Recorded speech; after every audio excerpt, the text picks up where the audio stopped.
All right, so once you get your slides presentation downloaded, we'll have to clean things up a bit. Now, PowerPoint looks quite different than slides. In slides, most things you're accessing right from either by right-clicking or two-finger clicking on it, or from the very minimal menu at the top. But PowerPoint has a much more advanced menu. So up at the top, it usually starts on Home, which is your basic screen, allows you to change your fonts in that.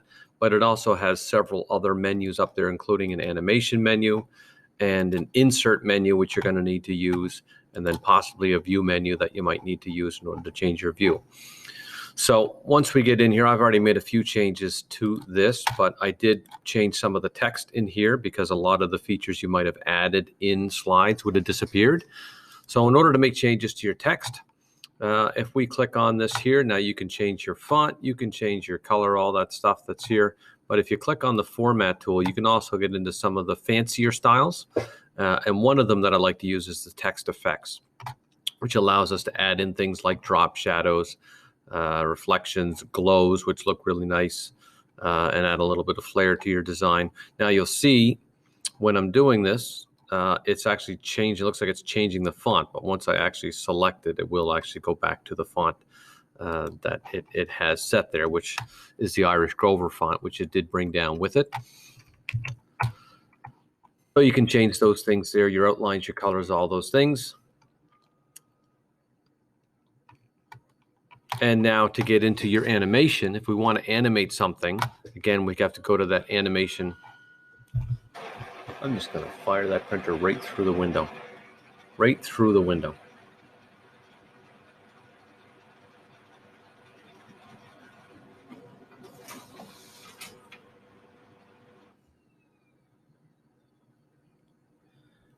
So the next thing we're going to do is we're going to animate our titles.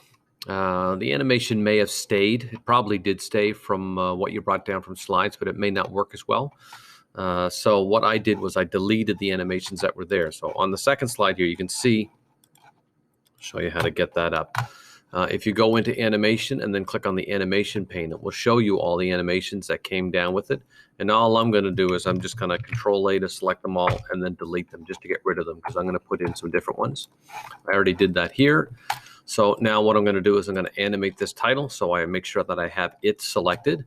And then I can go up to my animation pane, and then I want to, if you click on the little drop-down arrow there, it shows you all the different ones that you can do. So there's entrance ones, which is, again, the ones that bring it onto the screen. There's the emphasis ones, which PowerPoint has quite a few more than what slides did. Slides only had the spin. This one has a bunch of other different ones that you can play with. Okay, and then you have your exit ones. They also have these things down here called motion paths, which allows you to actually create a custom path that your object will follow around. So we'll play with that a little bit later. So I'm just going to get this to fly in, and then you'll see it's flying in from the bottom. To change that, we go to the effect options, and then you can choose how you want that to fly in. So I'm going to have that fly in from the left, and then I'm going to have my title. And I think I'll have that, let's have that swivel in there. And again, you can change that, your timing. And so I want these all to come in. Right now, I'm going to have them come in after previous and after previous, but I'm going to end up changing that because I'm going to bring the music in. And to do that, I'm going to insert it. Now, you'd have to download that audio from the other file or from this assignment. So I've downloaded that already, and I go to Insert, and I go to Audio, and I go get that one that I wanted on the first one. And so when I bring this in here, in order to get this to play, I need to go to the Audio tools up at the top, go to the Playback, and I want that to start automatically. I want it to hide during the show, and I want it to loop until stopped or until I change the slide. Okay, so now that adds in this song here, but it'll play now after. I want that to play right when the slide starts. So I'm going to just slide that up to the top, and then I'm going to click over onto the effect options, and I want to make sure that it stops playing after the current slide.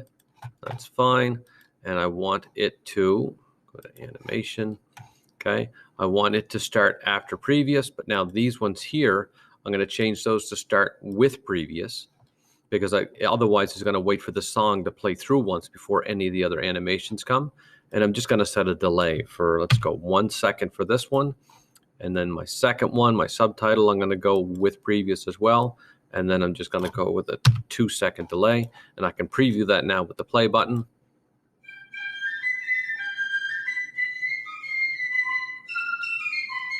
Okay, so I've got those animations in there, and I've got my song playing.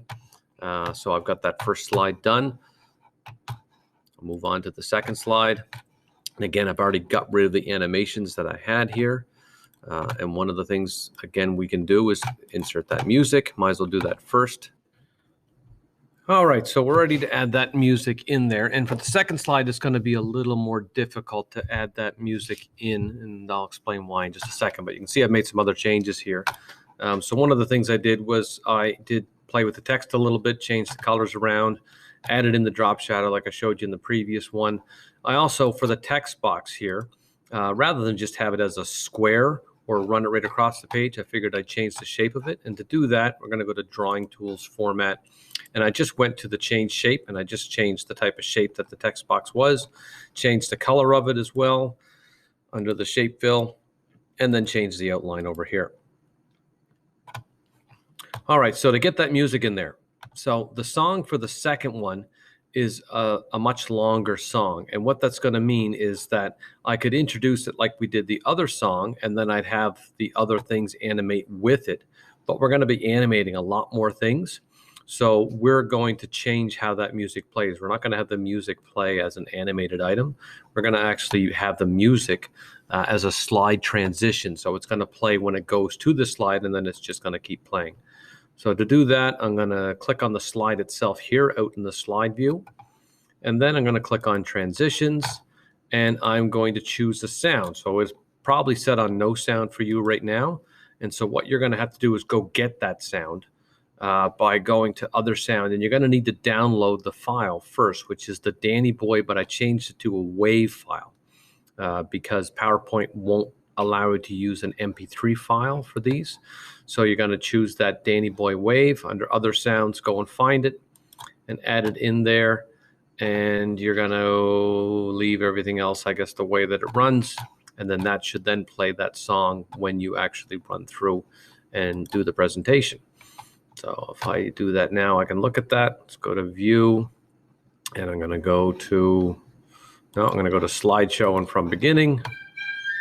So there's my animated title, subtitle, music. Click to go to the next slide. And so now it's playing that music. And it's going to, as far as I know, continue playing that until I get out of it. Okay. So that's our slide. That's our music. So now we're going to do our animations. And I'm going to animate each of these things same way as we did with the other one. So I'm going to go into Animate. And maybe I won't talk here. Maybe I'll just go through and animate some of these things to get them animated, and then just pay attention to what I'm doing up there, and then we'll go back to me talking if I need to.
All right, so what I did there was I did all my animations for all my parts. You may have noticed with the text, I had it introduced a paragraph at a time and all at once for each of those separate paragraphs.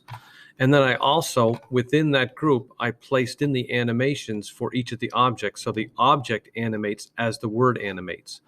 So that I placed them in there to copy them and move 3 of them at once. All I did was click on the first one, hold down Shift, click on the last one, and that allows you to do a multiple select. And then I just drug them into and placed them below the word that they were going to be animating after. So that one's already after there, so I don't need to move that one. But with the other ones, you can see on the video, I just moved them in and dropped them below the word. And then I changed them so that the first one animated with the previous, and then the next 2 animated after. So that they all went in order, and they should all animate now as they come in, as the word comes in, the object comes in, it animates, finishes its animation, and then the next one comes in, animates, goes out. And you may need to play with the timing of these. I played with the flag because it seemed to come in too quick. Same thing with the Celtic knot there, that came in pretty quick. So you may need to play with the timings just to have them appear on the screen a little longer if you want to. Okay, but once you get all that stuff done, then you can hand that one in. Okay.